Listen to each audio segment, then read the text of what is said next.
I felt the air change before I felt his knee touch the damp sand. One moment, the twilight beach was all crashing waves and distant gull cries. The next, it was silent, as if the ocean itself held its breath with me. Dylan's fingers trembled when he reached into his coat pocket. We'd been together 15 years, long enough to learn each other's tremors, to catalogue every sigh. But this tremor was new, electric, alive with intention. He pulled out a small velvet box the colour of midnight and snapped it open. Inside lay the most striking ring I had ever seen, an oval sapphire the shade of deep-sea ink, cradled between two coiled serpents carved in antique gold. Their eyes were tiny emeralds, their fangs delicate points meeting the gem. The ring looked ancient, mysterious, almost mythic. "Olivia Hart," he said, voice raw. "Will you marry me?" Warm wind tangled my hair across my face. I brushed it aside with shaking hands. I'd waited for this moment through rent hikes, job changes, family funerals, 5 different apartments, and countless shared Sunday mornings. Tears blurred the horizon. "Yes," I whispered. He slid the ring onto my finger. It was ice cold, heavier than I expected. When I kissed him, I tasted salt. Some from the sea, more from our tears. We walked home barefoot, shoes dangling, laughter skipping between us. Yet even then, a thin thread of doubt tugged inside me. The ring was gorgeous, but its design tickled a buried memory. At midnight, when Dylan snored softly beside me, I padded to the kitchen, flipped on the glow of the refrigerator, and studied the serpents under pale light. And then it struck. Years ago, during a late-night scroll through unsolved mysteries forums, I'd lingered on a missing persons poster. Claire Sutton, vanished at 28 after leaving her apartment for a jog. The poster's bullet points etched into my mind because of the ring she'd been wearing, a family heirloom described in detail. Antique gold serpents clutching blue sapphire, emerald eyes, the exact ring now encircling my engagement finger. Gooseflesh rippled up my arms. Coincidence, I told myself. Plenty of antique jewelers replicate serpent motifs. Still, the unease gnawed. I googled Claire Sutton ring at the kitchen counter. My stomach dropped when images loaded. Grainy, but unmistakable. The serpent's tails met in the same twisted braid. The sapphire had the same slight cloud at its center, like a wisp of smoke trapped in crystal. I closed the laptop, heart hammering. Dylan had never mentioned a Claire. We met in graduate school, 2 years after that. Jogger disappeared. He'd said he was single then, had dated casually in college, but nothing serious. I slipped back into bed, ring heavy, questions heavier. Morning sunlight painted Dylan's face gold. I traced the stubble along his jaw. "Where did you find this ring?" I asked lightly. He blinked awake, smiled. "Estate sale upstate," he mumbled. "Antique dealer said it was unique." He kissed my forehead and rolled out to brew coffee. Estate sale. Plausible. Yet my chest tightened. At work, spreadsheets blurred. I printed the missing poster, folded it into my purse. During lunch, I called Penny Dawes, high school friend turned investigative reporter. Penny had covered cold cases. If anyone could shed light, it was her. She picked up on first ring. "Liv? Blast from the past." I dove in, voice low. She listened, then whistled. "That ring was iconic in Sutton's case," she said. "Cops never found it. Family offered reward. Send me a pic." I snapped a photo in the restroom, hiding trembling hands. Minutes later, Penny texted, "Looks identical. Be careful." 3 words that felt like quake warnings. Back home, I found Dylan chopping peppers for fajitas, music playing. He beamed. Told me he'd booked a weekend getaway to celebrate. I forced a smile, my mind racing. I needed facts before accusations. That night, I feigned sleep until his breathing deepened. I unlocked his briefcase, combination still our anniversary, and rifled through folders. Receipts, contracts, nothing unusual until a small envelope fell free. Inside lay 3 square photos. Dylan and a brunette woman laughing in a vineyard, kissing on a pier, dancing at what looked like a New Year's party. The woman's face, older photo quality, but I recognized her crooked front tooth from the missing poster. Claire. Bile rose. On the back of one photo, a date. June 12th, 2013. 1 month before Claire vanished. 10 years ago. My vision tunneled. I swallowed panic, replaced envelope, snapped briefcase shut. Sleep eluded me. Doubts screamed. Had Dylan been investigated? Had he confessed his connection?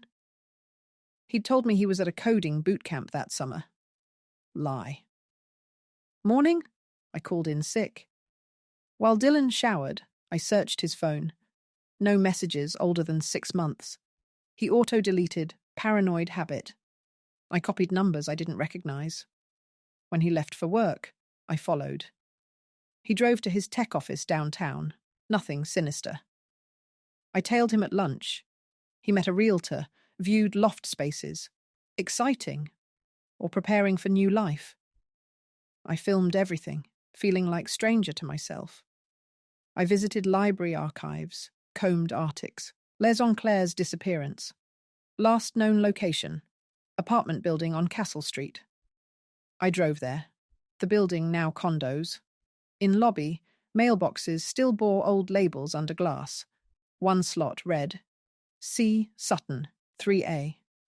My hand hovered, imagining her last steps. I pressed the buzzer of 3A. A young man answered, confused. I made excuse about wrong unit.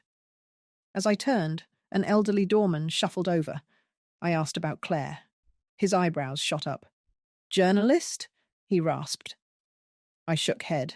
He shrugged. Nice girl. Always jogging same route. Either boyfriend or ex came by sometimes. Tall fella, dark hair, blue sedan. Dylan? My guts chilled. Dylan drove a blue sedan back then. He'd shown me pics. That night, over candlelit dinner, Dylan discussed honeymoon destinations. My mouth asked questions, while my brain screamed warnings. Did you ever lose someone you loved? I ventured. He blinked, something shuddering behind iris. Everyone loses someone, he said, sipping wine.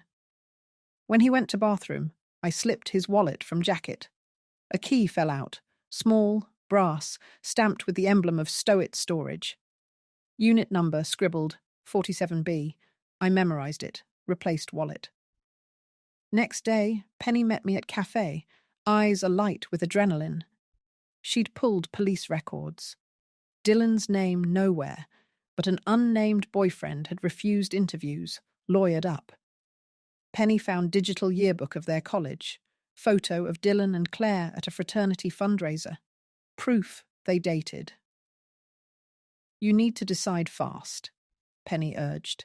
Either confront Dylan or go to police. I wasn't ready for police. Feelings warred with fear. I proposed we stake out storage facility. Penny, ever the bloodhound, agreed. Saturday dawned grey. I lied about yoga retreat. Dylan kissed me goodbye, drove off. Penny and I tailed him 3 blocks, then split. He headed downtown. We veered towards Stowit Storage. The place smelled like dust and motor oil. We sweet-talked a teenage attendant into telling us Dylan's unit hours. He came monthly, cash payments, suspicious. When the kid went for lunch, Penny used a slim gym kit. Reporter life had sharp edges. To pop office drawer, grabbed spare keys. Unit 47B beckoned. Inside, fluorescent flicked on, revealing metal shelves. Boxes labelled books, winter clothes. Then a wooden chest cornered under tarp. I snapped gloves, heart staccato. We lifted lid. Inside lay memorabilia, concert stubs, college ID cards, a journal embossed CS. Penny gasped. I opened journal. First page dated May 2013. Dylan asked me to move in. I'm nervous, but excited. My vision blurred. The last entry, July 15th. He's been so possessive lately. Found him reading my emails. I might stay at Mum's for a bit. Date of disappearance, July 20th. Beneath journal sat a phone, outdated model, dead battery. Penny pocketed it for data recovery. Under foam was jewelry box, empty impression where ring once sat. My engagement ring. My knees buckled. Penny steadied me. You need out, she whispered. Now. We photographed everything, locked unit, returned key. Driving away, tears blurred asphalt. I alternated between nausea and fury. Back home, Dylan wasn't back yet. I packed essentials into duffel, hid at Penny's loft. We copied files to flash drive, contacted Detective Valdez, lead cold case investigator. He arranged meeting. Evidence stunned him. Chain of custody began. He promised discretion, but urged caution. If Dylan senses investigation, he may bolt, or worse. That night, Dylan called 12 times. Voicemail shakier each attempt. Texts. Where are you? I'm worried.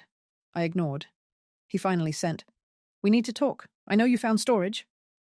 Ice flooded veins. How? Penny's front camera pinged. Dylan at door, eyes wild. We froze. He banged, shouting my name. Penny dialed detective. Patrol dispatched. Dylan kicked door. Wood splintered. He burst inside before sirens.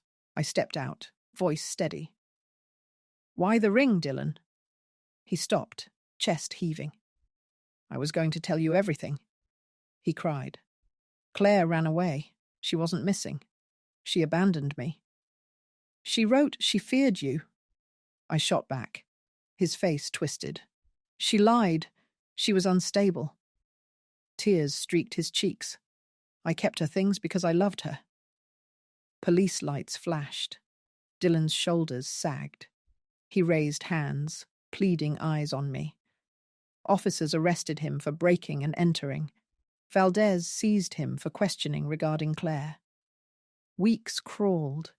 Forensics retrieved data from Claire's phone, voice memos detailing fights, one where Dylan threatened if she left, he'd ruin her family. Last ping placed phone near river the night she disappeared. Dive teams searched. No body. Without body. Murder charge weak.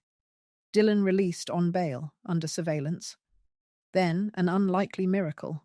Penny's article on Claire's case went viral. Photo of ring circulating. Tips flooded hotline. One came from Albuquerque. A woman at shelter recognized Claire, using alias Anna Price, counselor at Women's Refuge. Police tracked address, found Claire alive. She confirmed Dylan's escalating control drove her to fake disappearance. She dumped phone near river, hitchhiked west. In interview, Claire trembled, recounting Dylan's violence.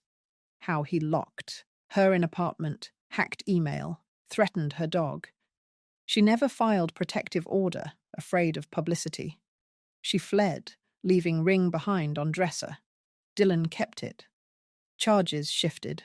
Kidnapping, assault, stalking, obstruction. Evidence of violence supported state's case. Dylan's bail revoked. He awaited trial. I met Claire weeks later in Valdez's office. She looked older, scars of anxiety in every glance. We sat across, identical rings printed on case file bridging us.